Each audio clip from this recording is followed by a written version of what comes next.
원피스 일부 루키로 불리며 바다의 해적들과 결전을 벌였던 밀짚 모자 적단은 샤본디 제도에서 해군대장 키자루에게 전멸할 수 있는 위기 상황을 맞이했었지만 당시 치무의 쿠마와 명왕 레일리의 참전으로 목숨을 부지하며 2년 동안 수행의 시간을 갖게 되었는데요. 그렇게 당시 치무의 쿠마에게 은혜를 입게 된 밀짚 모자 적단은 이번 오니가시마 전쟁을 통해 상디는 혈통인자 각성을, 그리고 조로는 무의식 중에 폐양색 패기를 발동시키며 루나리아 종족이자 사왕 최고간부 킹을 쓰러뜨리게 되었습니다. 또한 로빈과 나미도 백쇄적단의 주요 전력 토비로포를 상대로 승리하며 한층 더 강해지게 되었고, 이어 나머지 동료들도 자신들의 한계를 돌파하는 모습으로 마침내 사왕의 일원이자 바다의 강자로 성장하게 되었습니다. 이처럼 사왕 루피를 필두로 최강의 해적단으로 성장한 밀짚 모자 적단은 현재 천재과학자 베가펑크의 연구실이 있는 에그헤드 섬에 도착하게 되었고, 드디어 사왕 해적단으로서 새로운 전투를 시작할 수 있게 된 가운데, 이번 영상은 세라핌 진베의 충격적인 등장과 고대 왕국의 기술과 비밀이 서서히 밝혀지게 된 원피스 1065와 풀버전 내용을 살펴보면, 에그헤드 섬의 상층부 조로와 브룩은 이곳이 정부의 섬인 걸 인지하게 되며 만일의 사태를 대비해 써니호에 남게 되고,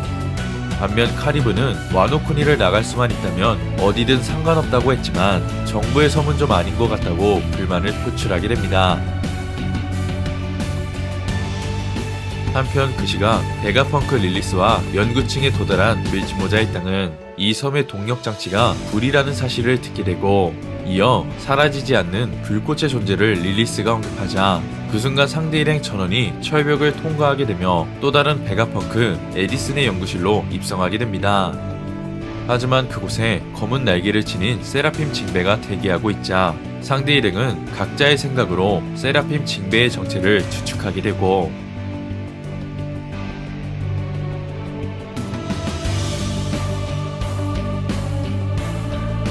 이어 세라핌 징베가 자리에서 일어서자 프랑키는 안 좋은 예감이 든다는 말과 함께 레이저빔 공격을 받게 되고,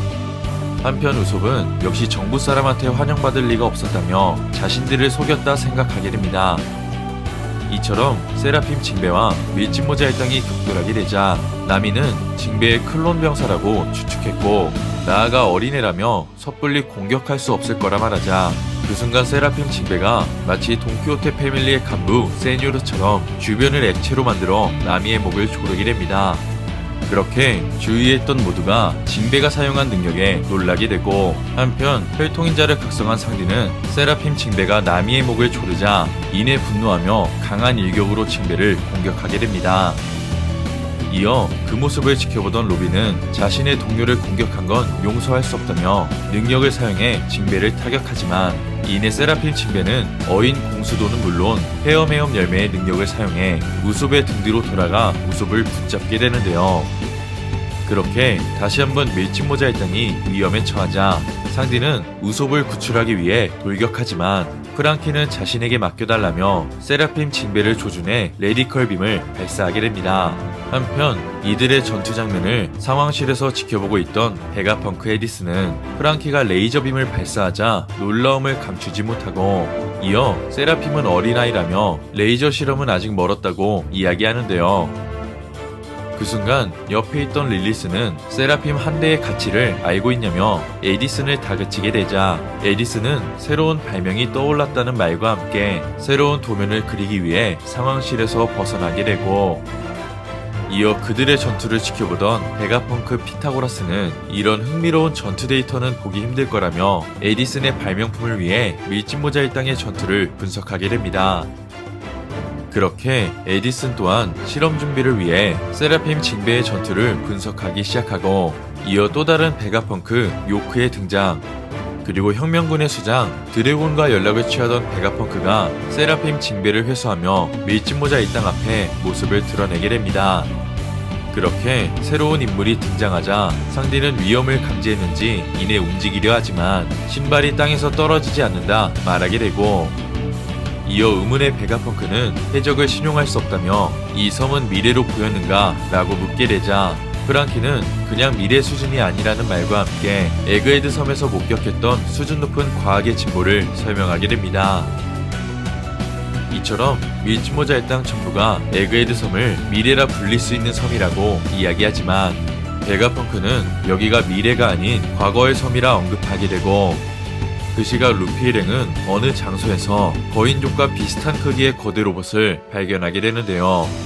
그렇게 초파와 징베 그리고 보니가 거대한 로봇을 바라보며 놀라움을 감추지 못하자 베가펑크는 이 에그헤드와 같은 높은 문명을 가진 왕국이 900년 전에 존재했다는 말을 끝으로 이번 원피스 1065화가 끝이 나게 됩니다. 이번 화를 통해 베가펑크는 칠무회였던 징베의 유전자 정보도 갖고 있었는지 세라핌 징베를 탄생시켰다는 것을 알 수 있었고, 나아가 밀짚모자 일당 상디는 나미를 공격한 세라핌 징베에게 분노하며 강한 일격을 날리게 되었습니다. 하지만 세라핌은 칠무회를 철폐시킬 수 있을 정도로 강인한 방어력과 공격력을 지니고 있기 때문에 밀짚모자 일당 다수의 공격으로도 생채기를 낼 수 없었고, 나아가 만약 베가펑크가 정상결전에 참전한 칠무회의 유전자 정보마저 지니고 있다면 세라핌 크로코다일과 게코모리아 그리고 세라핌 도플라밍고마저 탄생하게 될 것 같은데요. 또한 이번 세라핌 징베는 돈키호테 패밀리 간부였던 세뇨르의 능력을 사용할 수 있었기 때문에 카이도처럼 혈통인자를 추출해 만든 열매의 능력을 세라핌 징베에게 주입시켰다는 것을 예측해 볼 수 있을 것 같습니다. 이처럼 순수 전투력만으로도 칠무회급인 세라핌이 열매의 능력까지 사용할 수 있기에 만약 에그헤드 섬에 있는 밀짚모자 일당의 전투를 분석해 그들의 능력을 비슷하게 구현할 수 있다면 또 다른 사기적 클론이 탄생하게 될 것 같은데요.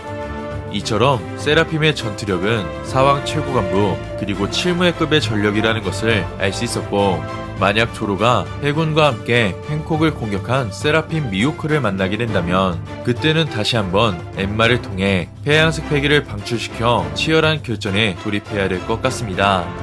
이처럼 예상하지 못한 칠무의 세라핌들이 에그헤드 섬에 모일 수 있게 된 가운데 사왕 루피는 900년 전에 존재했던 거대 로봇을 처음으로 마주했고, 이어 베가펑크는 현실의 미래라 불리는 에그헤드가 과거 높은 문명을 지닌 왕국과 비슷하다 언급했기 때문에 이번 에피소드를 통해 공백의 100년의 지시와 거대 밀짚모자를 지켜보고 있던 최종 보스 이무 그리고 선대 해방의 전사 조이보이에 관련된 비밀까지 서서히 밝혀지게 될 것 같습니다. 이번 영상은 여기까지입니다. 시청해주셔서 감사합니다.